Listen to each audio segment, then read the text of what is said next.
Stool में जो है ब्लड आने की शिकायत हो सकती है। वो जो है ब्लड जो होता है वो फ्रेश हो सकता है और डार्क भी हो सकता है। वो आपको जो है वो स्टूल में आपके जब आप बाथरूम जाएंगे तो आप नोट करेंगे कि ब्लड हो सकता है उसमें। और इसके अलावा जो है आपका जो स्टूल है वो पेन।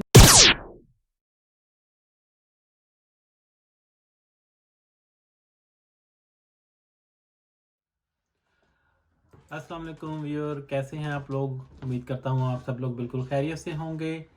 तो जैसा कि पहले भी मैं हर वीडियो में कहता हूँ कि ये छोटी सी वीडियो बनाने का मकसद होता है कि आपको जो है वो इंफॉर्मेशन दी जाए जो कि आप भूल चुके होते हैं या आप जो है आपके जहन में नहीं होती, या आप लोग जो है वो बिल्कुल उसको अहमियत नहीं देते। तो उस तरह की जो इन्फॉर्मेशन है वो छोटी छोटी सी वीडियो में आपके साथ शेयर मैं करता रहता हूँ आपकी हेल्थ के मुतालिक। क्योंकि इस वक्त जैसे कि मैंने पहले भी कहा था कि कोई टीवी पर बाकायदा तौर पे कोई ऐसा हेल्थ का चैनल नहीं है, कोई इस तरह का कोई बाकायदा प्रोग्राम नहीं नशर किया जाता जो कि लोगों को उनकी सेहत के बारे में बताए। तो ऐसे में बहुत ज़रूरी है कि आप जो है कोई ऐसे हेल्थ के चैनल से जुड़े रहें जो आपको बाकायदा तौर पर जो है नई से नई इन्फॉर्मेशन और बेस्ट से बेस्ट इन्फॉर्मेशन आपके साथ आप तक पहुंचाता रहे। तो अगर आप नए हैं मेरे चैनल पे और आपने मेरे चैनल को पहले से सब्सक्राइब नहीं किया तो प्लीज़ आप मेरे चैनल को सब्सक्राइब कर दीजिए। और अगर आपको ये वीडियो पसंद आए तो आप इसका पे बैक के तौर पे आप इसको शेयर कर सकते हैं, मुझे बहुत ज़्यादा खुशी होगी। तो आज जो मैंने वीडियो आपके लिए से शेयर करने के लिए सिलेक्शन की है वो है कोलन कैंसर के बारे में। तो कोलन कैंसर जो है बड़ी आंत का कैंसर जो है, ये कोलोरेक्टल कैंसर जो है वो जो है एक ऐसा कैंसर है जो कि हम उसके मौत से बच सकते हैं, प्रिवेंटेबल डेथ से बच सकते हैं। तो सबसे पहले मैं आपको इसके जो है इसकी काज जो है इसके काज के बारे में बहुत सारी चीज़ें हो सकती हैं, लेकिन जो होता है lack of fruit vegetables fresh fruit जो है वो उनका ना होना जो है वो इसमें से एक इसका फैक्टर हो सकता है। इसके अलावा जो है ये फैमिली हिस्ट्री भी इसकी रन करती है। ये जो बड़ी आंत का कैंसर होता है ये फैमिलीज में रन करता है और ये एक बहुत इम्पॉर्टेंट फैक्टर है इसका। और ये जो है अब हम आते हैं इसके जो है सिम्टम्स, इसकी सिम्टम्स क्या होती हैं।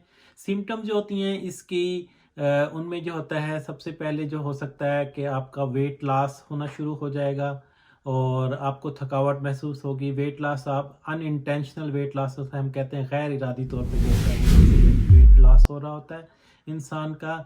और उसके अलावा जो है आपको जो है वो स्टूल में जो है ब्लड आने की शिकायत हो सकती है। वो जो है ब्लड जो होता है वो फ्रेश हो सकता है और डार्क भी हो सकता है। वो आपको जो है वो स्टूल में आपके जब आप बाथरूम जाएंगे तो आप नोट करेंगे कि ब्लड हो सकता है उसमें। और इसके अलावा जो है आपका जो स्टूल है वो पेंसिल कलर के स्टूल होंगे, जिनके स्टूल जो हैं बहुत वो थिन होंगे, पेंसिल कलर के होंगे। ये एक जो है बड़ी खतरनाक अलामत है बड़ी आंत के कैंसर की। और इसके अलावा जो है आपको जो है बाथरूम आप जाएंगे तो आपको ऐसे लगेगा कि आप जो है आपको दोबारा जाने की ज़रूरत महसूस होगी। आप वो कराएंगे और आपको फिर दोबारा जाने की ज़रूरत महसूस होगी। तो इस तरह इनकम्प्लीट एम्प्टाइंग ऑफ द बावल होगी, आपको इसकी शिकायत हो सकती है। तो आप इस पर भी नज़र रखिएगा कि ऐसा तो नहीं है। अच्छा, इसकी जो होती है जो और इसमें अलामत होती है उनमें से जो होता है आपको एब्डोमिनल पेन हो सकता है। और वो जो पेन होता है बड़ा डल किस्म का पेन होता है एब्डोमिन के नीचे हिस्से में। और आपको जो होता है वो उसको बड़ा एक शार्प किस्म का पेन नहीं होता, डल किस्म का पेन हर वक्त रहेगा।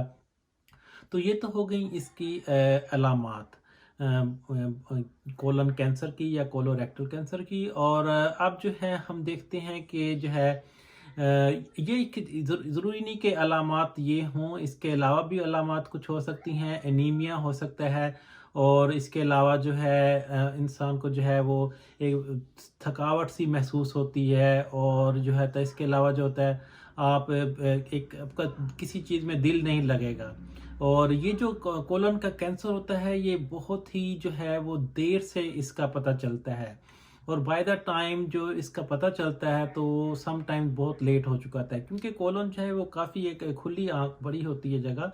उसके जो डायमीटर होता है, और उसमें जब अगर आप इनका सिम्टम्स का अपीयर होने का वेट करेंगे और बाय द टाइम पेशेंट हमारे पास आता है और उसमें इस किस्म की सिम्टम होती हैं, तो वो जो होता है कैंसर एक सेफ स्टेज होती है, उससे आगे वो क्रॉस कर चुका होता है।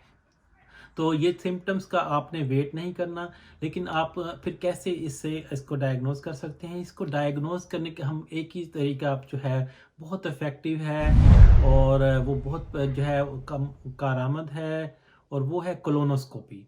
कोलोनोस्कोपी जो है वो 45 इयर्स के बाद जो होती है, वो हर मर्द और औरत में रिकमेंडेड होती है, और उसे स्क्रीनिंग टूल भी के तौर पे भी यहाँ पे किया जाता है। और कोलोनोस्कोपी जो है उससे जो है आपके बड़ी आंत का मुआयना किया जाता है कैमरे के ज़रिए, और वहाँ से फिर टिश्यू को लेकर उसे जो है वो एग्ज़ामिन किया जाता है कि क्या उसमें कोई कैंसरस सेल तो मौजूद नहीं है। तो आपने ये कोलोनोस अगर आप 45 से और प्लस हैं, और अगर चाहे आपको इस किस्म की कोई भी सिम्टम नहीं है, तब भी आपका ये टेस्ट जो है एक दफ़ा ज़रूर होना चाहिए। इससे 10 ईयर अर्लियर भी ये टेस्ट करवाया जा सकता है अगर आपके फैमिली हिस्ट्री है कोलोन कैंसर की, या आपको कोई ऐसी अलामात आ रही हैं, तो वो डॉक्टर किसी भी एज पर जो होता है ये आपके कोलोन कैंसर के जो है डायग्नोसिस के लिए कोलोनोस्कोपी को एडवाइस कर सकता है।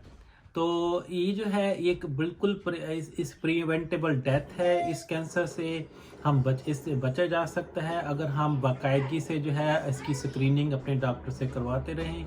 तो यही मेरी आज की इस वीडियो का मकसद था कि आप जो है इन अलामात पर अपनी नज़र रखें। अगर आप 45 प्लस हैं, आप स्मोकिंग करते हैं, और आपकी फैमिली हिस्ट्री है, अगर आपको लोअर एब्डोमिनल पेन रहता है, आपके स्टूल में ब्लड आता है, आपको जो है बार बार आपकी बाउल हैबिट्स चेंज हो गई हैं, यानी कि आपको कभी कॉन्स्टिपेशन हो जाती है, कभी आपको डायरिया हो जाता है, और इसके अलावा जो है आपका वेट लॉस हो रहा है, आप फटीग और थके हुए रहते हैं, और आप 45 प्लस हैं, तो आपके जो कोलन कैंसर होने का वो चांस हो सकता है। इससे बेहतर है, अब जब इस वक्त तक आप को कंफर्म नहीं किया जा सकता कि आपको नहीं है, जब तक कि ये कोलोनोस्कोपी ना करवा ली जाए।